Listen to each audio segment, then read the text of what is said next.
المشروب الرسمي للشتا، نجيب نص كيلو حمص الشام وننقعه مش أقل من 6 ساعات. أنا هنا نقعته قبلها بيوم وغسلته وشطفته بقى زي الفل.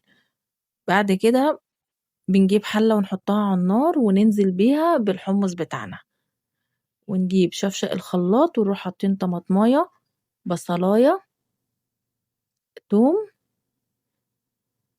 حبة مية،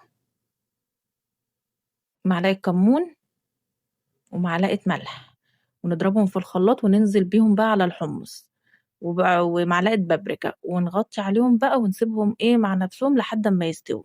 وتعالي بقى عشان نعمل الدقة، هنعمل دقة خطيرة.